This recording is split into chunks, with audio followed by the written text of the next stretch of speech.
So let's take a look at some famous people from history who used their different thinking modes to help them with their problem solving.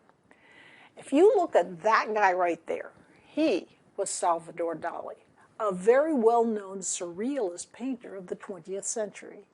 He was the very definition of a wild and crazy guy. You can see him here with his pet ocelot, Babu.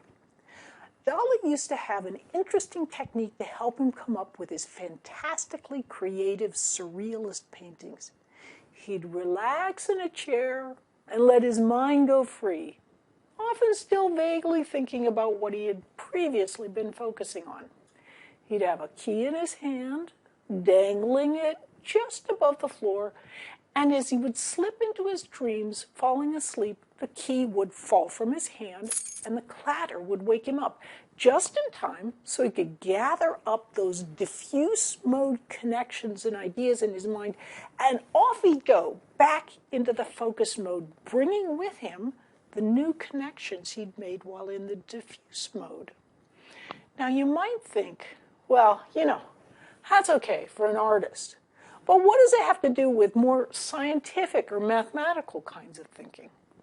Well, if you look down here, this guy was Thomas Edison, one of the most brilliant inventors ever. According to legend, what Edison used to do was he'd sit and relax in his chair, holding ball bearings in his hand. He'd relax away, letting his mind run free, although it would often noodle back in a much more relaxed way to what he'd been focusing on previously.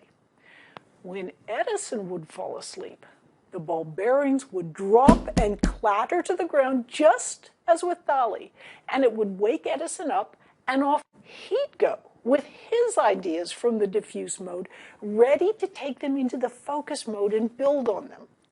So the bottom line is, when you're learning something new, especially something that's a little more difficult, your mind needs to be able to go back and forth between the two different learning modes. That's what helps you learn effectively. You might think of it as a bit analogous to building your strength by lifting weights. You would never plan to compete in a weightlifting competition by waiting until the very day before a meet and then spending that entire day working out like a fiend. I mean, it just doesn't happen that way. To gain muscular structure, you need to do a little work every day, gradually allowing your muscles to grow.